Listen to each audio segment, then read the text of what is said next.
Time to fight fear with faith. Jody Paar is a survivor who is no longer staying silent. She and her guest will fuel you up so you too can fight fear. Uplifting and inspirational stories that will rock you to your core.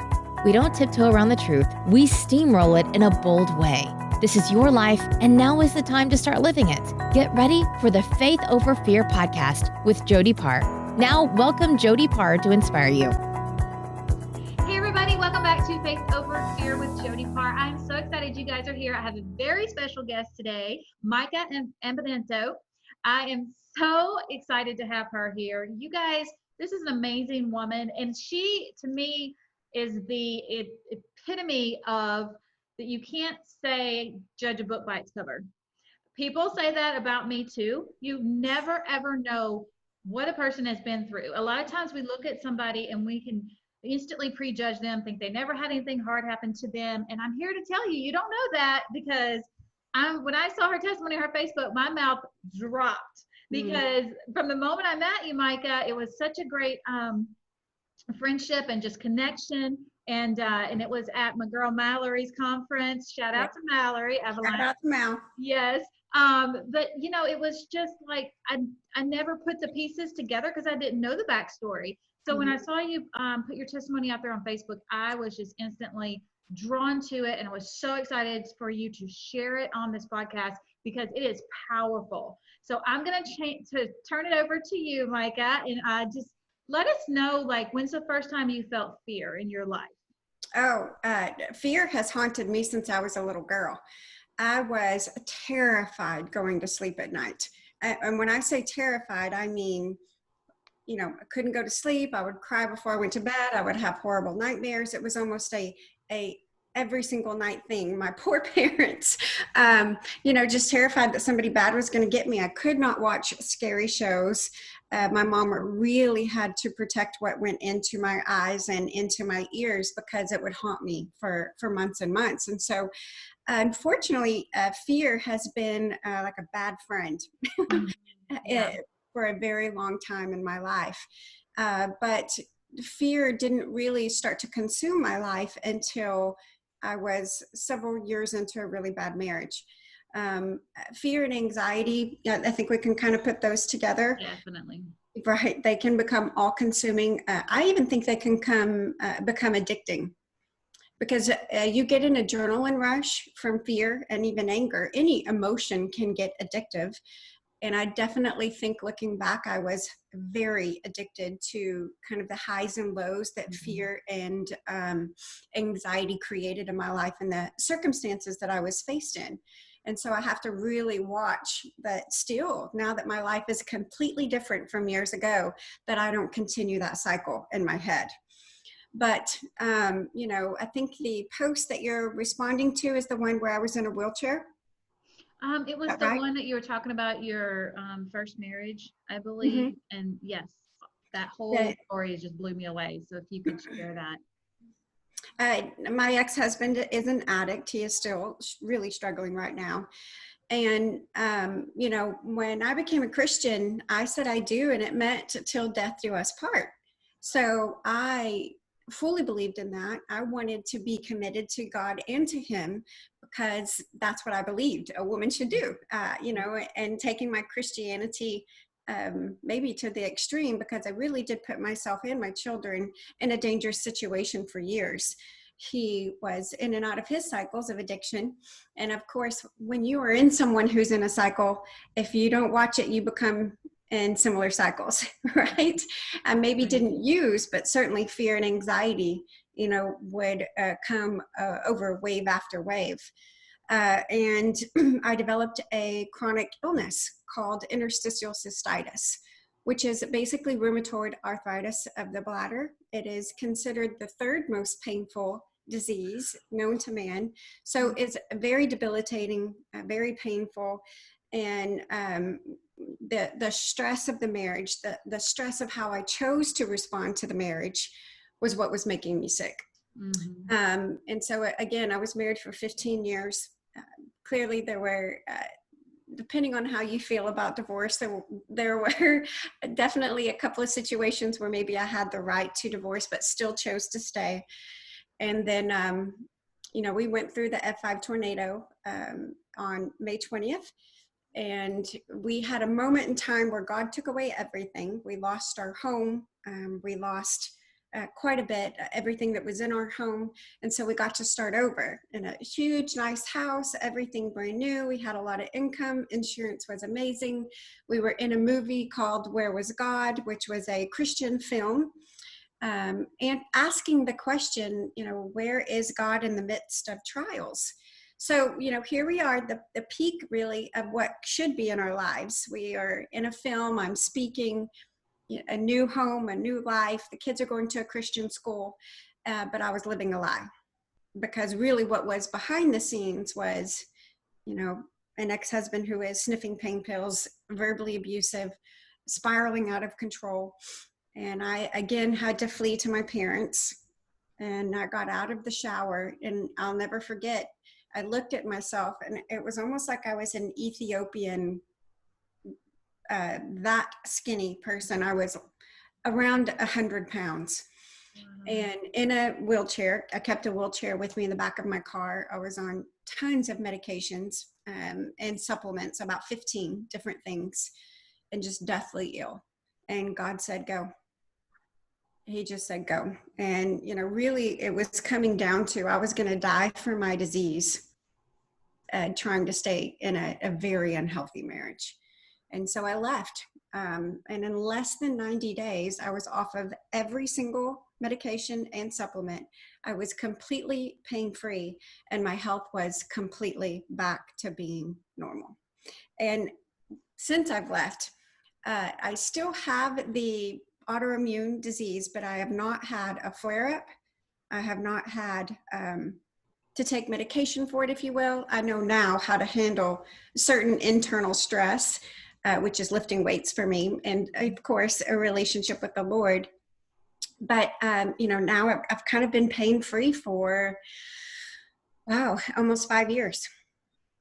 That's so incredible. And that is so good. I think it's so important for people watching and listening to know that, like, the enemy will use medications of different sorts to make you think that it's fixing you, when a lot of times it's not. It's something like you're talking about. I took Adderall for a long time because it was like, I have ADHD and I can't concentrate and I can't this and that.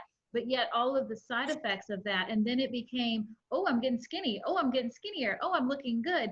And so then it was like the enemy was using that medication. And I didn't realize, how bad it is for your heart, how bad it is to so many different parts of you, and then one day my husband's like, you've got to get off of this. It's like, I don't care if you forget and lose everything in the world. It's okay just to be you. And it was when I came off of it, and I actually just started praying about it. And I was like, God, just help me so that I don't feel like I'm so out of sorts. Right. That I did start to organize and do things. And I didn't need that medication, because I think that the enemy uses that. He says, you have to have this, but the ultimate healer is God. So he's the one who does all the healing. So yeah, thank you for sharing that, because I think that's super powerful for people to hear that, especially if they're going through pains and things like that, and they're using that as a crutch. I know some people need a medication. I understand that. I'm not saying that you don't. I'm just saying there is a difference between the two. Yeah, I did get confronted by a couple of Christians. One was a biblical counselor, and then one, I don't remember the role that the lady had, that basically implied that something was wrong with me emotionally or spiritually, and that's why I was sick. Well, at that time, there was nothing more crushing that could have been said to me, because I did have a relationship with the Lord. I did go to church every day. I read my Bible every day. I did all the right things. Right. I thought to have a close relationship that would have prevented me from feeling ill. But looking back, it was life choices. And I think so often, sometimes as believers, we're mind, body, and spirit. We're not just spirit. And sometimes we put so much emphasis on the spirit that the mind and the body aren't fully functioning. And what I really realized is, yes, I was a strong believer, but I wasn't strong mentally, and I was not strong physically. I wasn't active and feeding my body like I needed to. And my mind, I think that I memorize scripture. I use scripture like it was a weapon. I could quote you tons of scripture right now, but there are other principles and there's some other books that really kind of emotionally and mentally that can kind of strengthen you and help you. And when you choose to be in a toxic environment, I don't care how strong you are as a believer, it is going to have some sort of adverse effect on you. And I think I needed to be told that you can't overpower this situation, in the sense that I'll never forget a pastor. He said, well, he was coming home high every day, and so I was basically asking my pastor, what are you supposed to do? And he said, well, you just need to create a peaceful environment. And I'm like, well, when Satan's walking through the door, how am I supposed to bring peace? Mm-hmm. Yeah. You can't continue as women to put yourself around an unhealthy, ungodly, dangerous situation and expect God to do mighty things. You have to remove yourself. And believe me, I tried. I filed for legal separation. He was removed from the home many times to create the separation, to see if he'd get healthy, to come back into the home. And, I know how devastating divorce is. There's probably nothing more damaging and devastating going through that for my children. But staying in it was far more devastating for us all. And it's a very difficult subject, I think, to fully address because it is so individual for every single person, But I can say, staying in an abusive, addictive, unhealthy, dangerous situation is never okay. I don't care how strong of a believer you are. It is just never okay. Yeah, that's really good. And I was in an abusive, mentally, physical relationship for 4 years, and I kept trying to change him. And then I would pray for God to change him. And just like you just said, God's like, you have to remove yourself from this situation. Mm-hmm. And I think that's hard for us to do, is because we just want to change them. And I was always a giver and a fixer. So I was always like, well, I can help him or I can fix him. And then, his parents were really hard on him. So then he was always doing that whole guilt trip thing on me. Mm-hmm. And I would feel bad for him with that. But it's so important, like you said, that you have to remove yourself from a situation like that. Because when you were talking about the devil walking in, girl, I can definitely relate to that. Like, I can totally relate to that. And you go like into a defeated way instead of a strong fighting way, if that makes sense. You fight the wrong way. You fight, but you fight the wrong way. Yeah. And or you give in. Like, I can admit I gave in. I mean, I gave in to, he was an alcoholic, so I began drinking all the time with him and self-medicating right there along with him, and now I see myself as such a much stronger person that would not have even been in that situation. Right. But we find ourselves in those situations, and I feel like you can't blame yourself, but you can help yourself. Yeah, and I do think that I try to really choose my words carefully, because I am not a victim of staying in a bad marriage for 15 years. And I will not put on the victim hat. I chose to stay for 15 years. He didn't make me. I chose to stay. And I think that's super important, because I think if we model to our children that we're victims, or if we communicate in such a way that, somehow he did anything that made me stay, I think you lose some of the strength that you can gain when you do leave. Mm-hmm. And I think, that's why I kind of corrected myself and said I chose to stay, because I have to own that. I did choose to stay. He didn't lock the front door. And maybe some women do get locked into their house, and I'm certain that does happen. Yeah. But I think that I won't make any excuse about the fact that I chose to stay. Is there some regret there? Absolutely. But I also have a clear conscience in saying that I really gave it my all. Maybe too far, to the point that I was almost dying. But I wanted my kids to know that I really gave my all. And, with a clear conscience, I know I can stand before God and say, I gave that marriage my all. And I also knew that I left when you told me to. And, I come from a very, well, we were in a very conservative, independent fundamental Baptist. I'll just say what it is. Mm-hmm. And, you know, I lost a lot of friends by leaving. And my whole world completely changed. And I think that that's the biggest fear a lot of women face is, you know, your whole life does change. Yes. I, you know, I was a stay-at-home mom for almost 15 years. I'd had no income. I had no education. I had no work history. And I literally was faced with completely starting over. That is terrifying. Yeah, it is. You know, but that became less terrifying than facing him every day. Mm-hmm. Mm-hmm. And I do think the Lord really gave me some wisdom to do something pretty smart. And if I ever get prompted to write a book on it, I will. But I created a nest of people around me when I left. You know, one woman was for spiritual encouragement. Another woman was, you know, to hang out with, but the right hangout. Because so often when we first get divorced, we want to go a little crazy, right? I did go a little crazy. I'll be straight honest, girl. It was bad. It was like a bird in a cage. I had hangovers, flying. And that needs to be talked about too, right? Oh yeah. But one helped me a little bit financially and gave me a job for a while. So, you know, I had a nest of people around me that kind of literally got me out of that situation and into the other situation. And God really gave me some wisdom of a couple of weeks putting things together before I actually, like the kid, we even had to have a secret word, and it was pickles.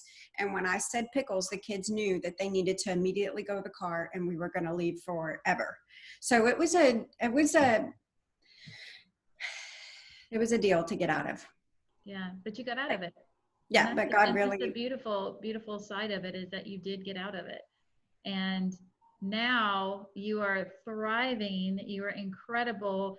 You're one of the most talented women I have seen ever in designing, or like, I just look at I'm a stalker, I'll admit it. I look at your stuff, I'm just like, wow, because I have what my husband calls tacky taste. So if I was to redecorate the house or anything like that, it would not be that Are you great, gaudy? I'll be honest. But your stuff is so good. And I love, so tell us now, or you can even say how the transition happened into who you are today, because it is so amazing, inspiring, and uplifting. Okay, so I had fled to Texas and was just on Facebook, and my now husband, Sean, but he posted on Facebook that he was looking for office space. And the only way that I had known Sean or been Facebook friends was because of the Christian film that I was in, that he knew the producers. So he just became Facebook friends with all the people in the movie. Well, I just gave him a private message and I said, do you happen to need any office help? And he's like, well, sure. And so we had a lengthy phone call. He was married and he knew I was married. He saw the movie and then he kind of knew what was happening. And that was in April, May. Well, long story short, I ended up being his assistant. So it was my first job outside of, well, really ever, for almost 15 years. I was his assistant and I had very flexible hours being a single mom. Well, Sean is a business coach and he inspires and helps people grow. And he just saw in me every time I started talking about design or that sort of thing, he saw me light up like a Christmas tree, because that was basically my hobby in my houses. They were always designed and I always went over the top and just loved being creative in my own home. Had done a few remodels for people and, just help people along the way. I grew up that way. And then he met my best friend, Cheryl, and she was like, oh, Micah, I'll never forget. Every time I come to play at your house, you made me rearrange your room over and over and over again. And that's what I wanted to do for fun, was somehow I could make my room look better if I could just switch the furniture, Right. And this is before stagers were even invented. So long story short, he just said, you have to fulfill your calling. That's who you are. That's who you were designed to be. That's all you know. And that's when I started my staging business, I guess in October of 2016.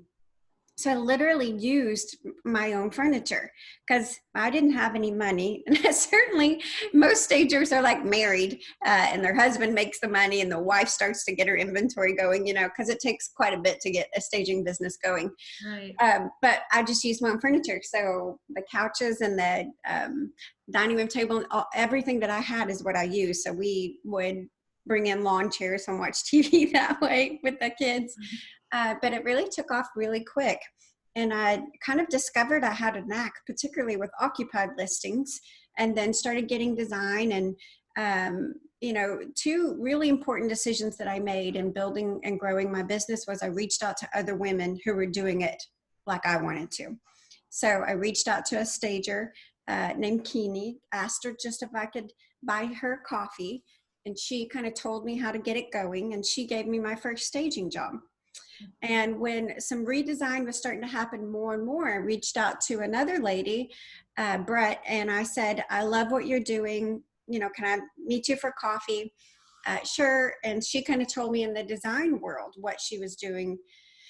And basically got the biggest contract I could ever get, which was Massa Rosa Luxury Homes being their in-house designer. Wow. And so, if you're looking to build a business and if you're looking to grow and do something, always reach out to other women who you see something in them that you like.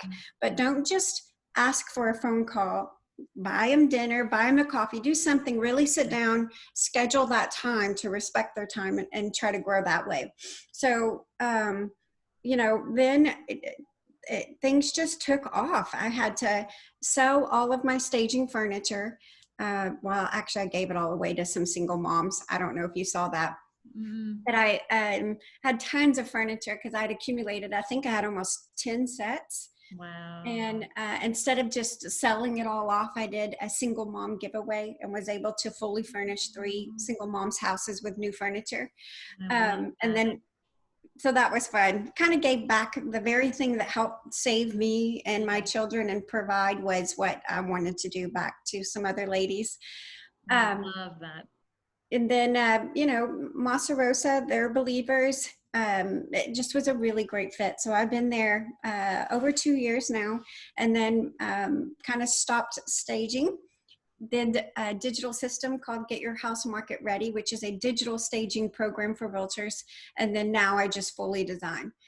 And so, I'm still growing and learning as a believer, a businesswoman, a working mom with 3 teenagers. And, I go through these moments where I feel very kind of empowered. And then I go through moments where I feel very consumed, which is right now. Yeah, like waves. Yes.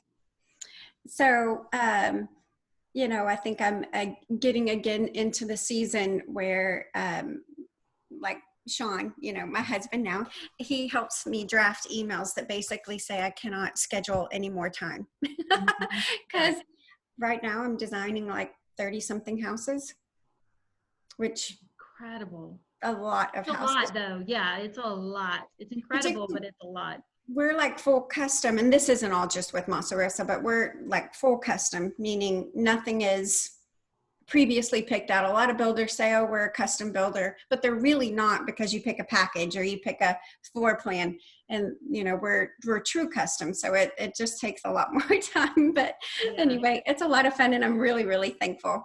Because you're doing what you're passionate about. You're doing what you've loved since you were a little girl. Yeah. And, something that I really discovered about living your dreams is it's really exciting and it's very fulfilling, but it doesn't mean it's easy. It's work. Yeah. And I think I thought that because I'd never lived my dreams before, I didn't really ever dream before. Sean kind of taught me that.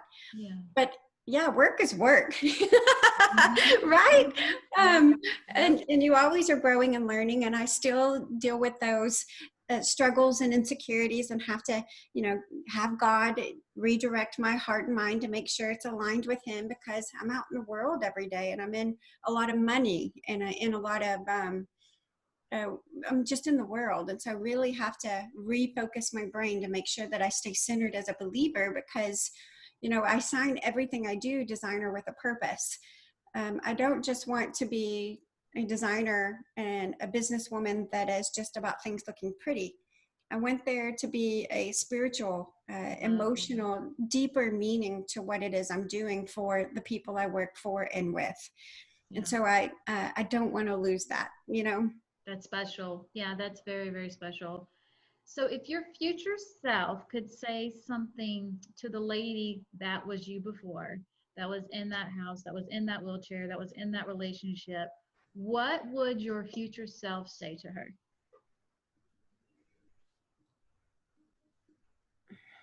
Leave now, like sooner. Like better's waiting for you. Definitely. Because I think that's what fear does. It makes us think we're kind of stuck in a situation, and it gives us the what ifs of all the bad things, but we never think about the what ifs of all the good things.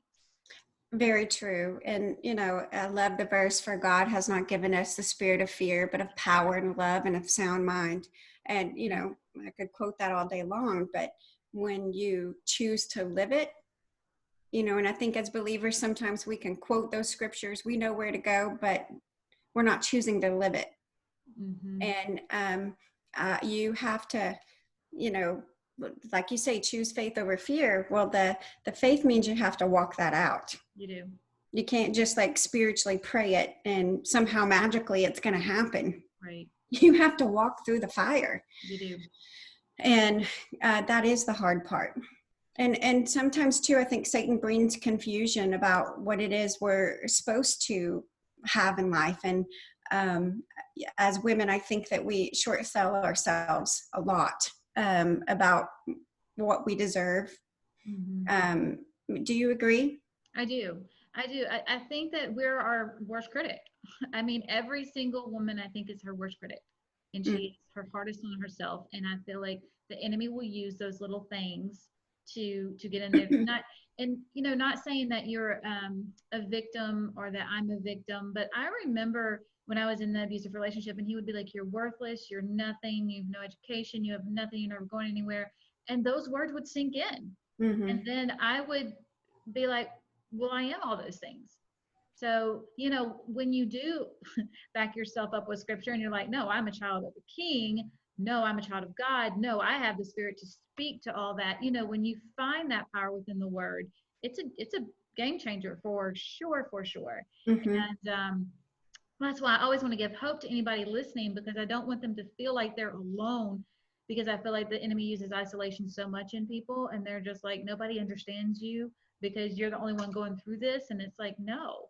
But I want them to know at the same time that there's so much faith in your future. There's so much hope that he wants to give you a good life. But you might go through trials. I've been through them. You've been through them. Not saying you won't, but if you just trust him and get through those trials, then that's where the triumph comes on the other side.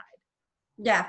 And I think that the trial and the triumph looks different for everyone. I don't feel still worthy, and to a certain degree, the blessings, that have happened, because I'm really blessed now, and a great husband. My kids are doing well. I make a great income. I really feel like I get to work for the best builder in the state of Oklahoma, being completely creative, and it's just a great experience. I'm shocked almost how much God has blessed me, and I don't want to lose that humility, while at the same time, I didn't leave my ex-husband to become an inspiration for women to do the same, Right. Although I guess that is kind of what's happening. It was more about my kids, and even starting my business, I didn't want my kids to see their mom lose a life that was so bad to go into another life that was bad. Working the grind from 8 to 5 and not being fulfilled and not really stepping outside and doing something that was great, and I think that there's always risks with any decisions that you make. I think that, you just have to look in the mirror and really ask yourself, what do you want to live for? Who are you? What were you created to be? That is all you can do. And once you really figure out who you are and what you're supposed to do, God can't help but bless it. Yeah, tenfold. Right. And that, but walking it is a very different experience. Again, that's where I feel like faith comes in, because it's almost, I always like to say, it's almost like you're walking in a pitch black room, but all you have is like the light from your cell phone. You know, it's that little bitty light that you can just see so much, but you just keep moving forward. And a Well, lot of that's why I times, think yeah, the go ahead. scripture says it's a lamp unto my feet Yes, and a light unto my path. yes, yes, Well, a lamp, all you can see is just those few little steps, and darkness is scary. it is. Right? It But is. you have to stay focused on just those few little steps, because it wasn't easy for a while. I was on food stamps. I had no idea how I was going to provide. I went into major debt, being a single mom for a while and building a business.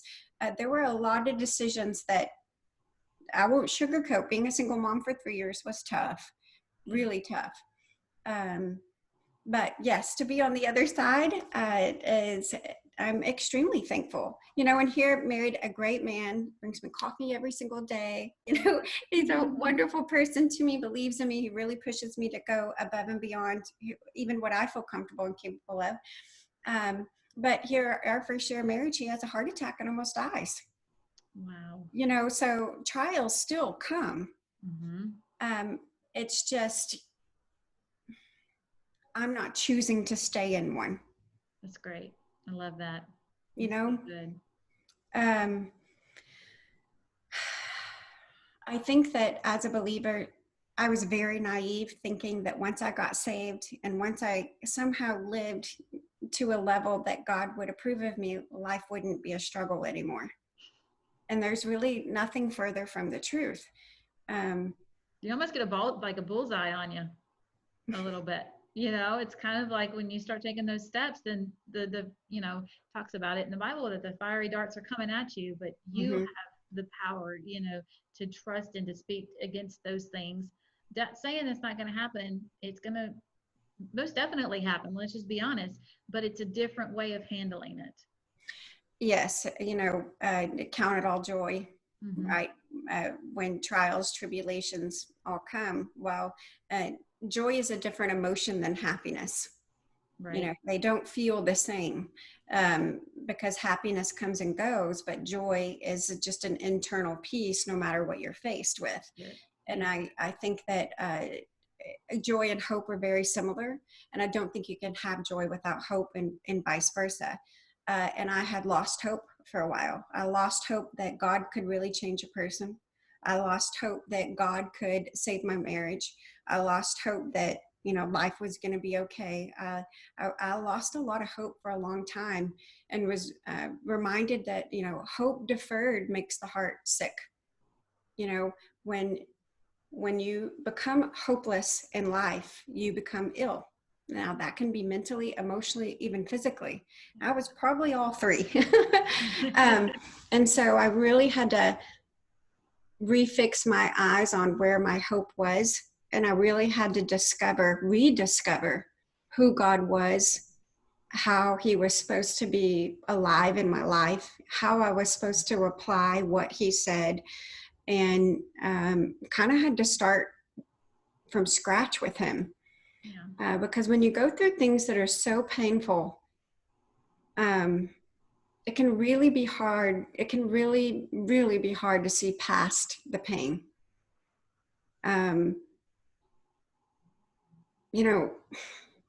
We've been through hell and back, and we're still going through it. Their dad's on the street using. And it is devastating to watch your 3 kids be in pain and to see purpose in that. Life just isn't easy, I don't think, for anybody. But at the end of the day, if we don't have hope, and if we don't choose to believe, life is so much worse. It is.